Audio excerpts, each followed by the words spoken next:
নমস্কার বন্ধুরা, তিয়াসার রেসিপিতে সকলকে স্বাগত জানাই। আজ আমি এই গরমে খাওয়ার উপযুক্ত হালকা পাতলা একটা মাছের ঝোলের রেসিপি আপনাদের সঙ্গে শেয়ার করতে এসেছি। খুবই কম তেল মশলায় রেসিপিটা তৈরি হয়ে যায়, খেতে অত্যন্ত টেস্টি হয়। এই গরমের দিনে দুপুরে ভাতের সঙ্গে খেতে অসাধারণ লাগে, আর বানানোও কিন্তু খুবই সহজ। তাহলে চলুন রেসিপিটা দেখে নিই। হালকা পাতলা মাছের ঝোলটা তৈরি করার জন্য এখানে আমি বেশ কয়েকটা বাটা মাছ নিয়েছি। এখন আমি মাছের মধ্যে দিয়ে দিচ্ছি পরিমাণ মতো নুন আর পরিমাণ মতো হলুদের গুঁড়ো দিয়ে দিচ্ছি। এবার নুন আর হলুদের গুঁড়োটা দিয়ে মাছের গায়ে ভালো করে মাখিয়ে নিচ্ছি। বন্ধুরা, বাটা মাছের অনেক রেসিপি আপনারা খেয়েছেন, এইভাবে এই গরমের দিনে হালকা পাতলা ঝোলের রেসিপিটা একবার তৈরি করে খেয়ে দেখুন। তো সব মাছের গায়ে আমি নুন হলুদটা ভালো করে মাখিয়ে নিয়েছি। এবার এটাকে আমি 5 মিনিট রেস্টে রেখে দিচ্ছি। এবার আমি এই মাছে দেওয়ার জন্য 2টো পটল নিয়েছি। পটলের খোসাগুলোকে এইভাবে ছুরি দিয়ে একটু চেঁচে নিচ্ছি।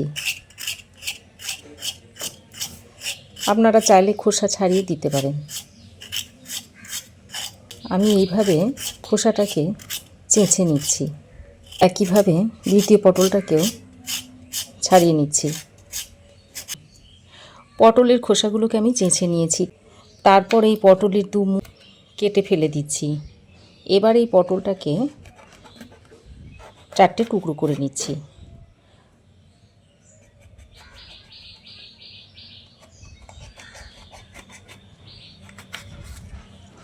এরকম 4টে টুকরো করে নিয়েছি। একইভাবে এই পটলটাকেও কেটে নিচ্ছি।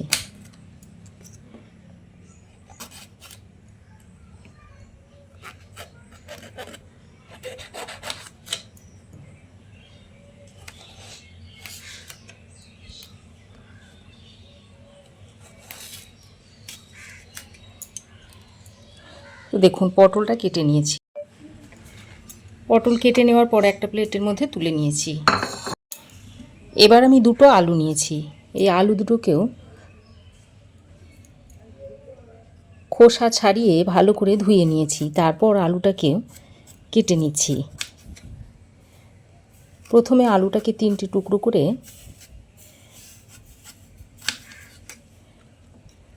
তারপর এইভাবে মাছ বরাবর আলুটাকে কেটে নিচ্ছি। এরকম লম্বা লম্বা করে আলুগুলোকে কেটে নিতে হবে।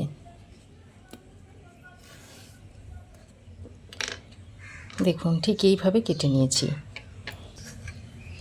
তো সব আলুগুলোকে কেটে নিয়েছি। এবার এই আলুগুলোকেও তুলে এই পটলের সঙ্গে রেখে দিচ্ছি।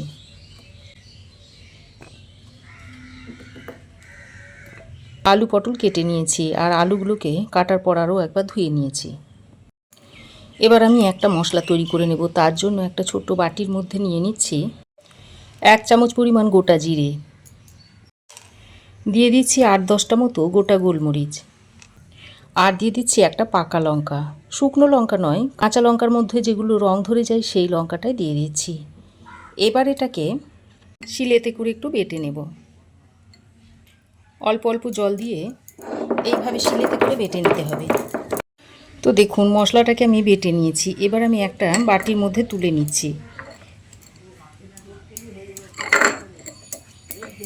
দেখুন, বাটির মধ্যে বাটা মশলাটাকে তুলে নিয়েছি। এবার আমি মাছগুলোকে ভেজে নেব। তার জন্য একটা কড়াই আগে থেকে খুব ভালো করে গরম করে নিয়েছি। তারপর এর মধ্যে দিয়ে দিচ্ছি পরিমাণ মতো সর্ষের তেল। তেলটা খুব ভালো করে গরম করে নিয়েছি। তারপর এইভাবে তেলটাকে কড়াইয়ের গায়ে লাগিয়ে নিচ্ছি, যাতে মাছগুলো ভাজার সময় কড়াইয়ের গায়ে লেগে না যায়। এবার আমি যে মাছগুলোকে ম্যারিনেট করে রেখে দিয়েছিলাম সেগুলো এর মধ্যে দিয়ে দিচ্ছি।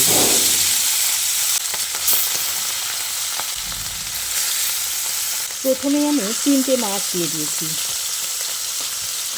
কড়াইটা যেহেতু ছোটো, তাই 3টে মাছ দিয়ে মাছগুলোকে ভেজে নিচ্ছি। মাছের এক সাইড ভালোভাবে ভাজা হয়ে গেলে মাছগুলোকে এইভাবে উল্টে দিচ্ছি। তো মাছগুলো দেখুন লাল করে ভাজা হয়ে গেছে। এবার আমি মাছগুলোকে তুলে নিচ্ছি। তুলে একটা প্লেটের মধ্যে রেখে দিচ্ছি। একইভাবে বাকি মাছগুলোকে ভেজে নিচ্ছি।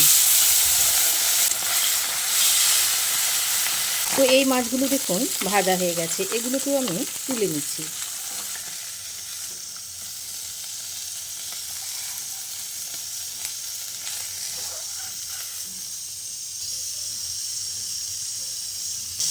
মাছ ভেজে তুলে নেওয়ার পর কড়াইয়ের মধ্যে যে সামান্য পরিমাণ তেল রয়েছে এর সঙ্গে আরও একটু অল্প পরিমাণে তেল দিয়ে দিচ্ছি, কারণ এই তেলে আমি বড়িটা ভেজে নেব। বড়িতে যেহেতু একটু বেশি তেল টানে তাই অল্প পরিমাণে একটু তেল দিয়ে দিয়েছি।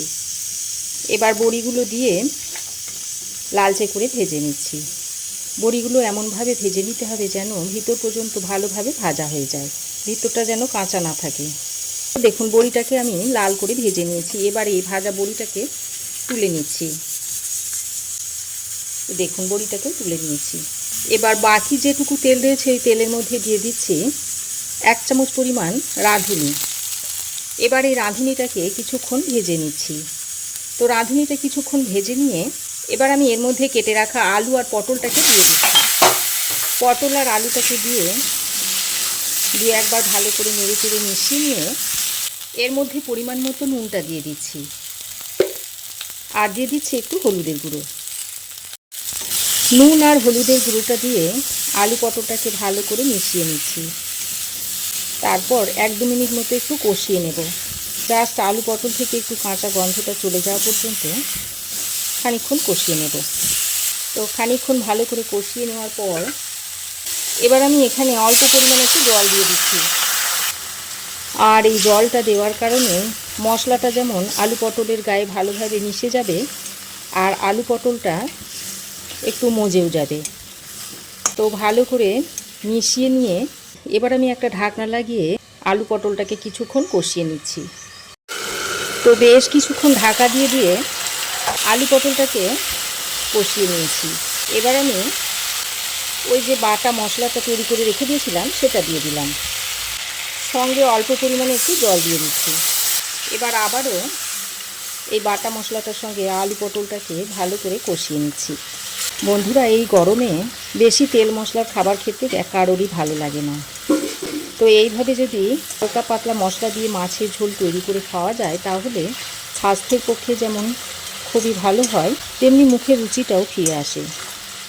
তো বাটা মশলাটা দিয়ে আবারও কিছুক্ষণ আলু পটলের সঙ্গে ভালো করে কষিয়ে নিয়েছি।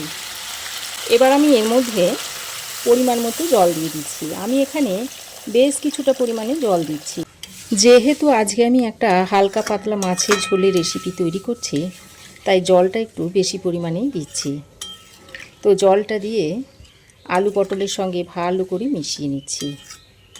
তারপর এটাকে হাই ফ্লেমে 2 মিনিট মতো ফুটিয়ে নেব। তো দেখুন হাই ফ্লেমে আমি 2 মিনিট মতো ফুটিয়ে নিয়েছি। এবার আমি যে মাছগুলো ভেজে তুলে রেখে দিয়েছিলাম সেই মাছগুলো একে একে এরকম দিয়ে দিচ্ছি, আর সঙ্গে ভাজা বড়িটাও দিয়ে দিচ্ছি। তারপরে একবার হালকা হাতে নেড়ে চেড়ে মিশিয়ে নিচ্ছি।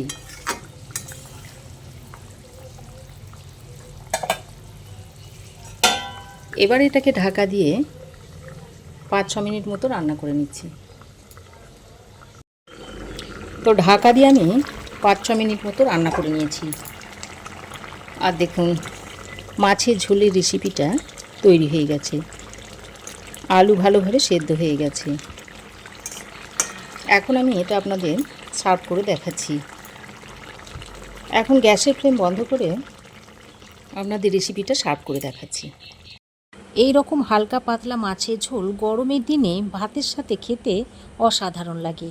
তো আপনারাও একবার এইভাবে তৈরি করে খেয়ে দেখতে পারেন, আর কেমন হয়েছে অবশ্যই একটা কমেন্ট করে জানাবেন। তো আমার এই আজকের প্রচণ্ড গরমে খাওয়ার জন্য হালকা পাতলা মাছের ঝোলের রেসিপি আপনাদের কেমন লাগলো অবশ্যই একটা কমেন্ট করে জানাবেন। ভালো লাগলে একটা লাইক ও শেয়ার করবেন। পাশে থাকা বেল আইকনটাও অবশ্যই প্রেস করে দেবেন। আর আমার চ্যানেলে যদি নতুন হয়ে থাকেন তো প্লিজ চ্যানেলটাকে সাবস্ক্রাইব করার অনুরোধ রইল। আজ এই পর্যন্তই। আবার দেখা হবে নতুন কোনো রেসিপি নিয়ে নেক্সট এপিসোডে। সে পর্যন্ত ভালো থাকবেন, সুস্থ থাকবেন। ধন্যবাদ।